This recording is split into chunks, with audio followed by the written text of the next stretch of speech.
Well, it is time for another Voices of Video interview, and I'm so excited to have back Stefan Ideler from i3d.net. Stefan, thank you for joining us. It's great to be back, Mark. Thank you. Yeah. So, it's been, I guess about 6 or 8 weeks since we recorded our last interview, and a lot has happened. We were at NAB, had a phenomenal show. How was the show for you guys? It's Vegas, so we definitely enjoyed it. That's right. That's right. Yeah, fun. It Well, was a but what great about the feedback. business? Well, we, as IFD, we were not very much known into this specific market, right? So we always originate from the gaming ecosystem. So we used to show to share knowledge, try out pitches. Obviously, what resonates? Do the arguments from the gaming industry resonate at NAB, or do we need to adjust the pitches a little bit? We did get a lot of information about the ecosystem, and in a way, it's about the ecosystem is not that much different from gaming. You have a few large players who dominate the industry, and in both of the industries, we are trying to break the status quo, right? That's right. To offer Yeah. advantages to clients. Yeah. Well, you have a different approach, which we're going to get into. But for those listeners who may not actually be familiar, maybe they didn't hear our first interview and they're saying, i3D, who is this company? What do you do? Why don't you give the elevator pitch, the elevator presentation of, who you are and what you're doing in media and entertainment? Yeah. So IFCD, we were founded more than 20 years ago, and we see ourselves as the scaling experts. So we scale complex solutions with compute, network, anything infrastructure related on a global scale. And we try to support you and your business the best possible way, 24/7 with it, by taking your worries away and making sure it's fixed before it even reaches you. So we do this by making sure we're everywhere globally at all the big metros, so we can serve our users in the most quick, efficient way possible. And especially also having the network connecting all of these sites together, so we can gain tremendous insights, cost advantages, and performance advantages compared to the other solutions out there. Combine those things together and you have an ideal solution, which worked really well for us in the games industry, where we work with all the major game publishers and game companies out there, and also in the video, voice, streaming industry, where players such as Discord users for all of the services worldwide. Yeah. Your roots in gaming is, I think, definitely unique and also sets you apart because I can't think of a more demanding user than a gamer. Yeah, you're totally correct. Gamers are the most demanding users in, I would say, the internet world. In the internet world, that's right. Their choice of ISP depends on how well is this connected to the games that I play, that I enjoy to consume. Yeah. They are extremely critical to get the pitchforks out on Twitter or X and other social platforms. And from a game company perspective, it's so crucial to inform the gamers as quickly and as accurately as possible in what is going on. Yeah. And that's why you need to work with partners who can help you on that front. Yeah, that's right. That's right. Now, you already mentioned Discord, and I don't think that everyone inside the video community actually realizes how big Discord's video platform is. Are you able to share even some kind of rough ballpark numbers of, how many concurrent users and how many streams are being supported? Because I know I was a little surprised when I learned. So it's mind-boggling. I know most people's social life nowadays, especially the younger generation, especially since COVID, is on Discord. So we're talking about millions and millions of concurrent streams. Concurrent users. Yeah. People watching movies together on stream, doing their daily chores together on stream, playing games together on stream. Yeah. Even when I go home from work, I join Discord on a call and talk to my users. So the scale is as big as some of the other largest known streaming solutions out there. And because the majority of Discord users at least originated from gaming, these people were also extremely critical on the performance. Yes. Getting back to they'll bring out the pitchforks if exactly. if something stops working, or the quality is not up to their expectation. Yeah, exactly. Yeah. Well, I wanted to highlight that because, you said, hey, we've been around 20 years, we're kind of big. We have a lot of points of presence. But again, I think you should actually throw out some numbers. Like, how big is your pop footprint? It's my understanding, if you're not the largest, you're like maybe the second largest in the world. So maybe you can let us know. It's more than 65 points of presence. So where we have machines, networking equipment, and so on. If you look at the network itself, it's right now, when I last checked today, it's the second most peered network in the world. So that means we have the highest number of interconnections with other networks directly, to also ensure that we have a direct point of contact, that we always know where the traffic goes, and we cut out the middleman as much as possible. Because if there's a middleman between our servers and the end user, it's also a black hole of information that you cannot easily access, and it delays the whole process to get information and ensure the quality. In terms of capacity, well, let's just say in gaming, we've also learned that gamers are very fanatical and like to attack things if they disagree. So we had to build out a lot of external capacity, ranging in the nearly hundreds of terabits a second of capacity to soak these kind of attacks, which means that it helps to be able to deal with these kind of situations. So, I think the point here, the main takeaway is, when you talk about scale, this is not just marketing use of the word. Scale is always thrown out. Oh, we built our system for scale. It's like, go to everyone's website. It says, scalable video or scalable, fill in the blank. But you've really done it. There's real hardware sitting in real data centers all across the world. You have peering arrangements and peering agreements in place. The second most peering agreements, according to what you just said, of anyone else. So I think this is a really interesting foundation, to expand into, shall I say, more traditional video streaming, from your core business, which is gaming. So, why don't you explain what your offer is? Because it's also, in my mind, a little bit different, and different in a good way.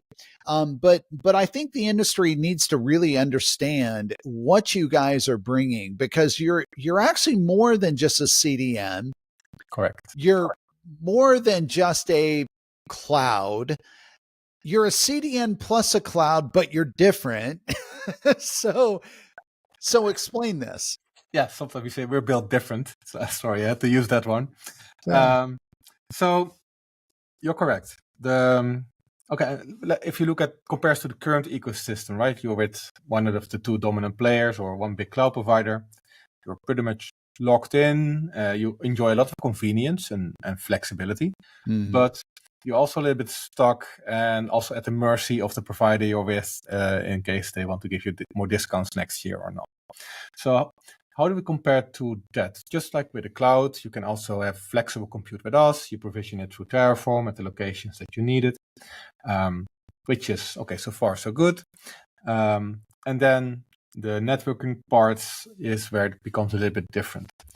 The networking that we have is by default built for the premium use case. So to make sure that the traffic is as close to the user as possible and it travels as directly as possible, as far as we can carry the bits and bytes.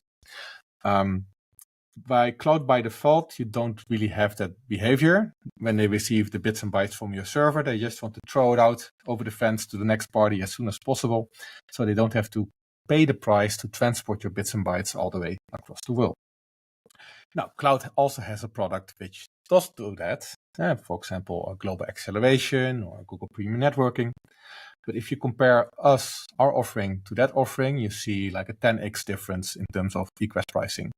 So that's a big incentive to look into. Maybe you right now with a single provider, you're a bit overcommit. There's a big incentive to then start looking into maybe using us as a hybrid model, starting a little bit with the commit that you spend anyway, and then see if it performs as good as we claim it is, and see if we can make a difference in both on performance, but also of course on the costs that you pay per user to serve them. Yeah, that's right. I think it's really interesting. Terms like the hybrid cloud, or multi CDN, and all the variations, of those two, phrases or terms have been used for years. Some people have actually gone out and developed and done the work, to deploy multiple CDNs and, with varying degrees of success. There are certainly case studies that show that there's definite benefits, maybe cost reduction, maybe performance advantage, or sometimes even both. But for every case study, that shows it's a success, there's probably an equal number or more who will say, well, we tried it, but we ran into, any number of difficulties. But it's interesting what I'm seeing. I'm seeing that on one hand, yes, the market needs and wants convenience. They want packaged solutions. And that's why, again, if, at NAB, you walk around the show floor and everything is marketed as a solution, as a platform. Certainly, I think buyers are, on a surface level, they're drawn to that because it's easy, right? Oh, wow, I can get everything from one vendor, or I can get, rather than having to piece together multiple solutions, I can get it all from this vendor, and then I can go to another vendor to get the other major components. And, it quote simplifies my life. But people are also realizing exactly what you just said, a minute ago, is that now I've got vendor lock-in. Now I'm stuck with that solution, right? Now, what do I do if my requirements don't align with the roadmap of this solution provider? Maybe I want to integrate a codec and they say, that's not really on our roadmap because we don't have sufficient demand for it. Maybe there's a new technology. There's a lot of things. And again, there's competition, right? Just because I'm a big service and I want to do something doesn't mean that my competitor wants to do the same, and if we're both happen to be running on this same platform, then guess what? Maybe I lose and I don't get what I need. So we at NETINT are seeing this very, very, very, very plainly. And one of the things that we're excited about in working with i3D is that we're going to be able to bring this idea of this, flexible infrastructure, this bare metal, but more than just the boxes in a data center. Boxes that somebody can actually go off and now deploy what they need when they need it. And so I'm curious, if you have any references or case studies or user stories, even from the gaming world, maybe, where you're doing that, where you're building a somewhat bespoke platform that exactly meets the needs of that of that particular service or platform. Can you share with the audience, how you've done that and where that's been successful, that approach? Sure. I also was thinking about what you said earlier about the ecosystem and convenience, right? We also realized that instead of being a client with maybe the big cloud or the big provider directly, we see also, when we talked at the show floor, that many customers are clients of these service providers directly. And they kind of then depending on who they integrated with, then depends on where the infrastructure will actually go. So first, it was also a very interesting discovery that we learned that one of the ways to keep the convenience for the customer is that if we also integrate with those service providers as an option, right? So you can still retain your convenience, but still also benefit from the cost differences. And of course, the service provider will take a cut, as it always goes in business, which is why companies exist. Sure. But it's still a big benefit. As for your other question, we've also had a very nice use case with NETINT as well, with a client who is in the real-time videos. It's a real-time video streaming platform known for high quality, low latency live content with a lot of user interaction taking place as well. Yeah. I cannot mention the company name, obviously, but I can display some of the infrastructure components that they did. On one hand, they work with GCP, with Kubernetes, storage, and machine learning workloads. And at ICD.net, they use that flexible compute for ingestion, these workloads, processing these, using the NetInt chipsets to encode and then deliver these video streams via MTP and WebRTC to the users. And it's a containerized architecture which spans over both providers, and to the outside world, it appears as a single unified cluster. So that's truly that hybrid model that we talk about. So they went from limitations that they had was being stuck with pretty high egress costs, which also limited the amount of R&D budget they had to innovate. A lock-in into that managed provider's environment.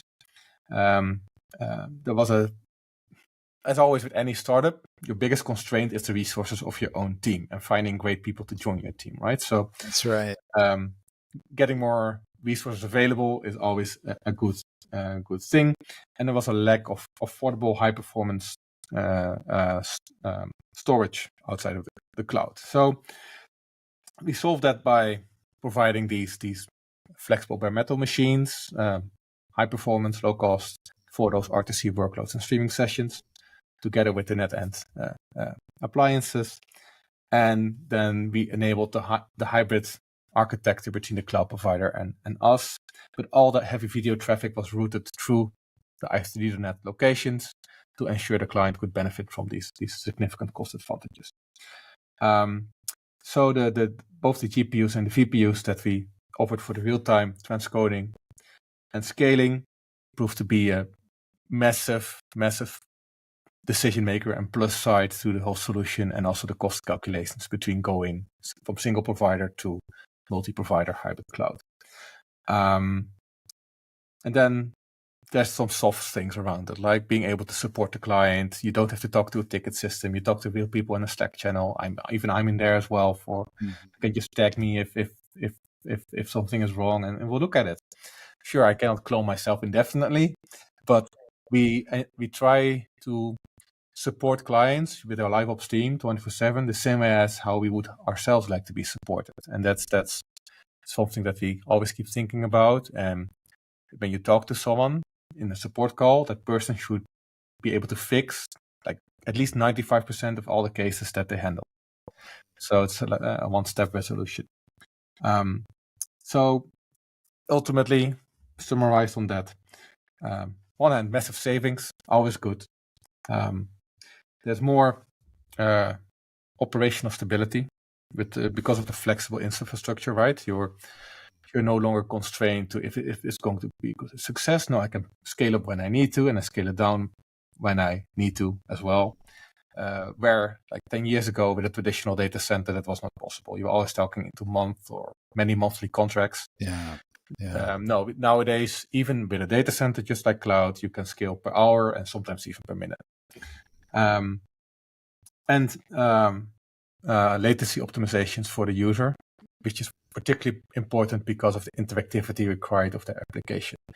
Now, I totally understand that's not a factor in all streaming solutions. Yeah, you have buffers to take on a lot of leeway for your network performance, but still, it's nice that it's relatively in sync right? Because you don't want to be the person who notices 10 seconds later that the goal is scored and your neighbors are already cheering. Yeah, So that's right. it needs to be within reason or on par. Sure. And another big plus was that, yes, you can get NetInts at also other cloud providers, but they really liked that we had this partnership together to be able to move quickly when needed. Yeah.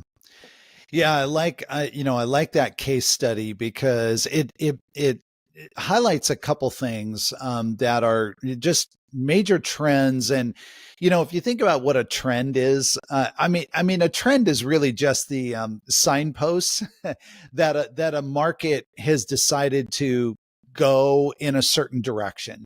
That could be adopting a set of technologies. It could be using specific standards. It could be, the way, architectures, the way things are built. And this notion of moving from these bespoke individual package services, which were very convenient. And I think they were needed at a time. 100%. You think 5 or 7 years ago, certainly 10 years ago, the concept of like an OVP, an online video platform, it wasn't just convenience. It was almost required because unless you were Apple or YouTube, or Facebook or or Netflix or a handful of other video platforms, like there weren't the engineers that you could hire to go build your workflow. So you had to go to these platforms. Well, now, as the market has evolved and grown, and as talent has been built, and engineers now have 10 years of experience building and more, even building video streaming platforms, now it's actually very possible for small teams with the right infrastructure and the right engineering support to be able to go build exactly what they need, and to do it cost effectively, to save money in the process, and all of the benefits that we've already talked about, leaving the vendor lock-in, leaving the high markups, because you are very, very correct. The dirty little secret, if we want to put it that way, is that, to start, it is very affordable. The cloud is very affordable, right? When you only have a small number of users and you're starting to scale, like, wow, the cloud is cheap. And it's true. It is, relatively speaking. But what do you do when all of a sudden you've moved from several thousand users to 100,000 users? What do you do when you suddenly break 1 million users? What do you do when you're suddenly at 10 million users, and that scale continues, and all of a sudden it's not affordable anymore? No, and then you start to think about how do I get discounts. You start talking about year-long commits, and then ultimately you're stuck in the same position as you were 10 years ago with the data centers. But what you mentioned is completely correct, because over the past decade, also the technologies have become more standardized, right? Yep. We've seen the move towards containerization. It's very easy to move applications from one platform to another nowadays. 10 years ago, it wasn't there. So we saw the same in the gaming industry. 10 years ago, it was completely logical and made sense to move from the traditional cumbersome data center propositions towards the ultimate flexibility in cloud. But now, skip ahead a decade later, and you see that the data center propositions have also evolved to support and enable that hybrid business model. And it's not like you need to hire 50 new engineers again to manage the same Kubernetes pods that you're already managing on your cloud instances. So in that regards, life has become easier. But I also very much understand that getting things to change also can take some time. Yeah. There's a challenge, shifting mindsets and shifting best practices. And, let's face it, one of the things too that, is very true, is that because we are now 20 years, the streaming video industry is more than 20 years old. As defined by, if you look back at the very, very first, internet streaming broadcast, we're coming up on really like 30 years. Roughly. It was, 96, 97, certainly 98, even though it was postage sized video, 10 frames per second, 15 frames per second. So far from, what we have today, but yet it was like mind blowing, right? I can remember seeing some of those early, I'm dating myself, but seeing some of those early internet streaming, video streaming broadcasts, if you want to call it that, and it was just mind blowing. Like, I'm watching this on the internet. What else could I do on the internet? Wow, I have the same feeling, and I think with the generation of us, we've had the pleasure of seeing that whole evolution from nothing to where it is now. Same with games. When I started in my youth, the games, the monitor had one color, it was green. Yeah. Look what we have now, and it's the same with you can have your whole life literally on the internet, your job, your work, your social, your content, to consume content. It's mind blowing when you think about it, but it's also actually really cool that we can do. Yeah, it is. It is. Yeah, it really is. Well, Stefan, we're very excited about the work that NETINT is doing with i3D. And, maybe you can give, where could listeners, viewers go to get more information, learn more about the company, learn more about the value proposition specifically in video streaming? Where would you send them? Well, obviously, I would send them to our main website, i3d.net, and you can select on the different propositions there. And of course, I would also love to get in touch with you personally. You can reach out to me or one of my teams on LinkedIn. It's one of the special, like being at a company for 20 years, you do many, many different things, right? In the beginning, as a startup, you do everything. And ultimately, you find something what you enjoy most. And for me, it's the talking with customers and potential customers, figuring out what the problem is and what can we do to make your life easier for yourself, for your developers, but also for your players or your users. So I always love digging into new cases. My LinkedIn inbox is open, and feel free to reach out. I know you're active on LinkedIn, and anymore when people ask me like, well, how do people get in touch with you? I don't even bother with like, oh, here's my email address or whatever. It's like, just find me on LinkedIn. Email doesn't work. It's LinkedIn and Slack essentially. Yeah. That's exactly, or Discord, right? Or Discord, yeah. For you, not for me. I'm not quite that progressive yet, but I need to be. I will be. Well, in conclusion, I think, everybody's interested. We're all focused on, hey, what our needs are today. Where do I have a problem, and do you have a solution for me? And I think we should. I think that's the right perspective. If we're always living in the future, like, well, it's gonna be hard to get something done. But I think also people are very interested in how is the network evolving? And so I would like to end our discussion with your thoughts. Give me your thoughts on where you see the network, and I'll let you define network. However, I think of it as more than just CDN. And I don't want to say more because then I give away where I see it evolving, which I think is in alignment with where you see it evolving too. But how do you see the network evolving, in video, but, also gaming, but just in general? How do you see it evolving? What's it going to look like in let's not go too far out, but like in 3 years, what's It's the network going to look like?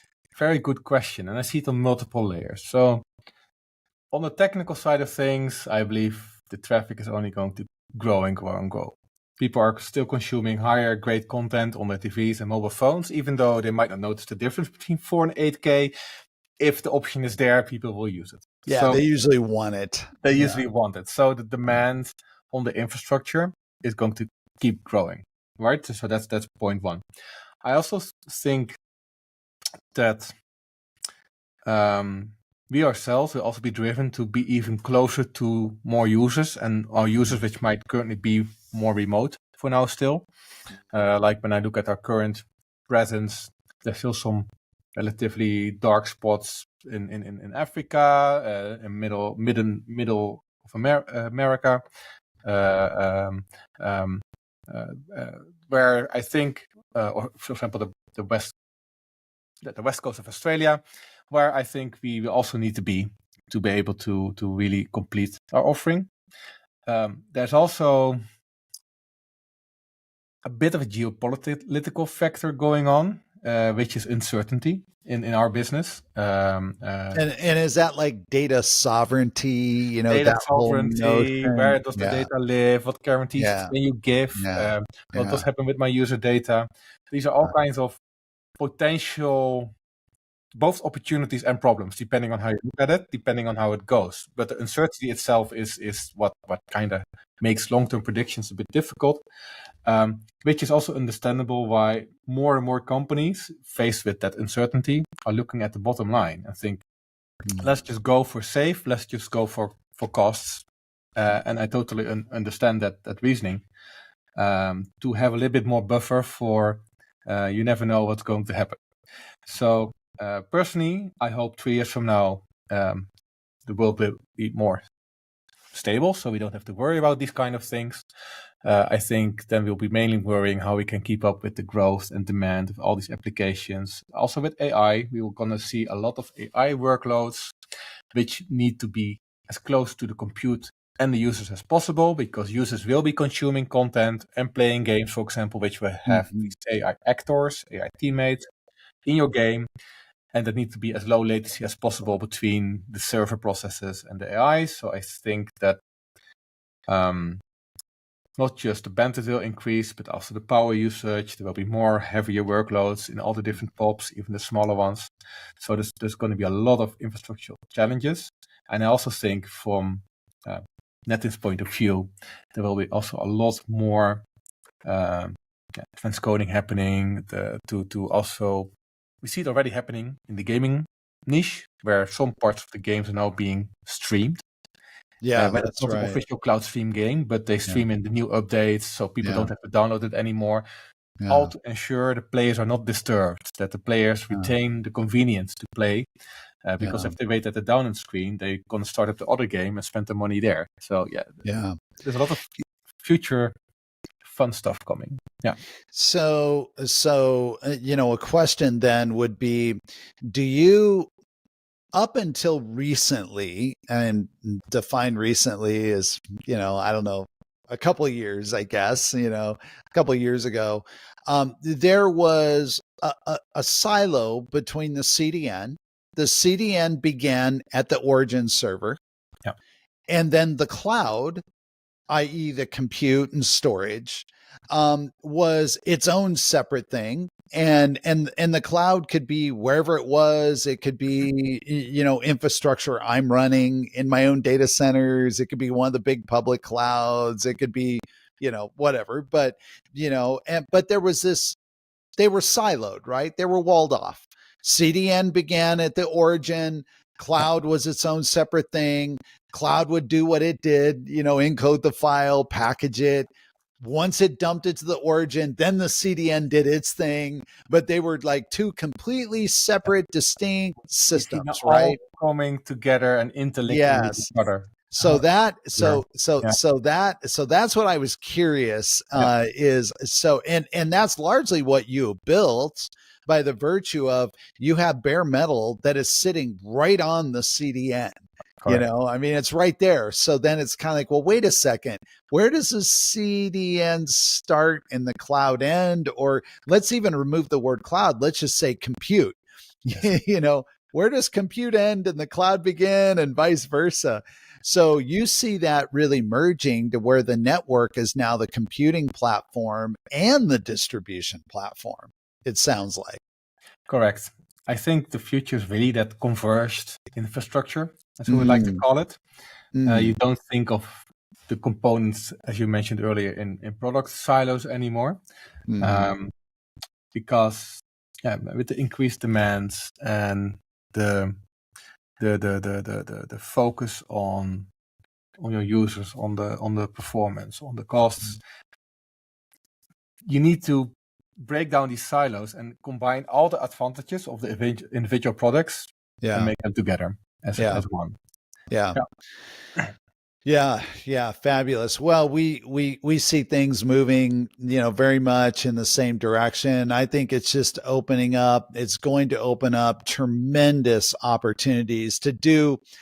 I'm really excited, like you said earlier in our conversation, it's like, this is exciting stuff, it's exciting times. And I really feel the same way, the ability now to provide interactive experiences and to deliver quality that we only dreamed of, even just 5 or 6 years ago, which isn't that long ago, actually, is coming, and it's coming fast. And with generative AI, and, you mentioned like these game engines, what they're going to be able to do for producing, AI, avatars and all kinds of experiences that are just going to be just incredible. Exactly. And I see a blending even, this is I think a little bit further out, but I see a blending where even the whole notion of like watching a movie